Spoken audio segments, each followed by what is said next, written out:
विक्रम सिंह विक्की बनाम union of India मामले में सुप्रीम कोर्ट ने भारतीय दंड संहिता आईपीसी की धारा 364 ए की संवैधानिकता पर विचार किया, जो फिरौती के लिए अपहरण या अगवा करने पर मृत्यु दंड या आजीवन कारावास का प्रावधान करती है।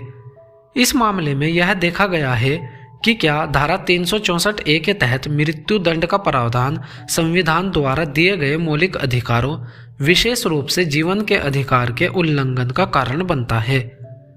धारा 364 ए आईपीसी का पृष्ठभूमि 1993 में धारा 364 ए को कानून में जोड़ा गया ताकि बढ़ते हुए फिरौती के लिए अपहरण के मामलों को नियंत्रित किया जा सके।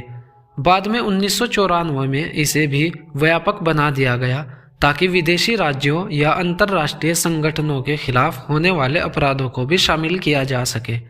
इस धारा में अपराधियों को कड़ी सजा देने की बात कही गई है ताकि इस तरह के घिनौने अपराध को रोकने में सख्त निवारण सुनिश्चित हो सके। धारा 364 ए पर संवैधानिक चुनौती।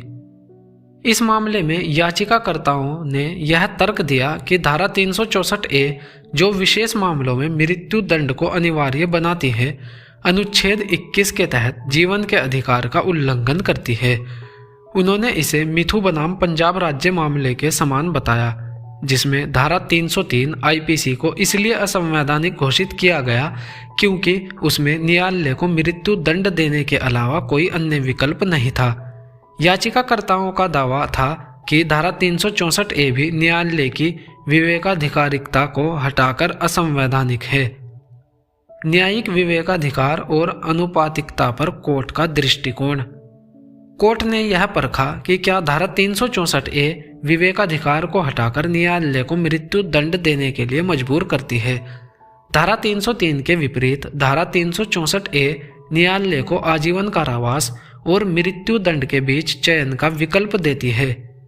इसलिए कोर्ट ने माना कि धारा 364 ए में कोई अनिश्चितता नहीं है जो इसे असंवैधानिक बना सके।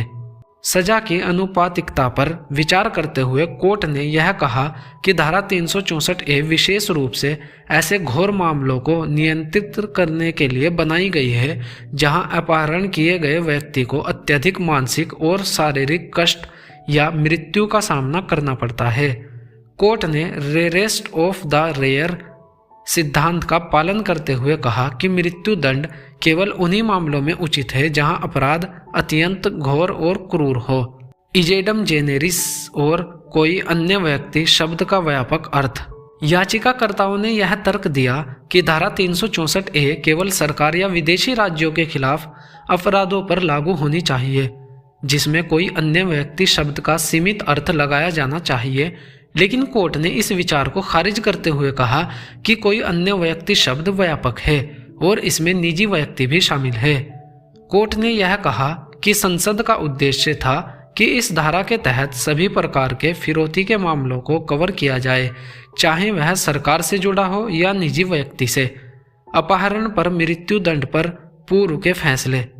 कोर्ट ने अपने पिछले निर्णयों का हवाला दिया, विशेष रूप से बच्चन सिंह बनाम पंजाब राज्य और मच्छी सिंह बनाम पंजाब राज्य, जो मृत्यु दंड के आधार को स्पष्ट करते हैं। कोर्ट ने दोहराया कि मृत्यु दंड केवल उन्हीं मामलों में दी जा सकती है जो रेरेस्ट ऑफ द रेयर श्रेणी में आते हैं, जिसमें अपहरण के दौरान पीड़ित की हत्या या गंभीर दुर्व्यवहार हुआ हो। कोर्ट ने सुशील कुमार बनाम पंजाब राज्य, मोहन बनाम तमिलनाडु राज्य और हेनरिका मामले जैसे मामलों का भी संदर्भ दिया, जहां पीड़िता की हत्या के साथ अपहरण के मामले में मृत्यु दंड दी गई थी। इन मामलों ने यह पुष्टि की कि मृत्यु दंड उन मामलों में उचित है जहां अपराध पूर्व नियोजित और पीड़ित पर अत्यधिक क्रूरता के साथ किया गया हो। विधायी ज्ञान और न्यायिक सम्मान पर टिप्पणियां। कोर्ट ने यह भी कहा कि जनता की सुरक्षा और अपराध के लिए दंड निर्धारित करने के मामले में विधायिका के निर्णयों का सम्मान किया जाना चाहिए, जब तक कि वे मौलिक अधिकारों का घोर उल्लंघन न करें। संसद द्वारा धारा 364 ए को लागू करने का निर्णय बढ़ते हुए फिरौती के मामलों को देखते हुए लिया गया था, जो पीड़ित और उनके परिवारों के लिए गंभीर मानसिक और शारीरिक पीड़ा का कारण बनते हैं। कोर्ट ने यह कहा कि इस तरह के अपराधों पर सख्त दंड का प्रावधान जनता की जरूरतों और सार्वजनिक हित के साथ मेल खाता है। सुप्रीम कोर्ट ने विक्रम सिंह विक्की बनाम यूनियन ऑफ इंडिया मामले में धारा 364A IPC को संवैधानिक करार दिया। इस फैसले ने कोर्ट की उस प्रतिबद्धता को रेखांकित किया जो व्यक्तिगत अधिकारों और सामाजिक हितों के बीच संतुलन बनाए रखने पर आधारित है। धारा 364A का प्रावधान जो न्यायालय को जीवन कारावास और मृत्युदंड के बीच विकल्प देता है, यह सुनिश्चित करता है कि न्यायालय पर मामले की गंभीरता को ध्यान में रखकर रेरेस्ट ऑफ द रेयर मापदंड को लागू कर सके ताकि न्याय और अनुपातिकता बनी रहे।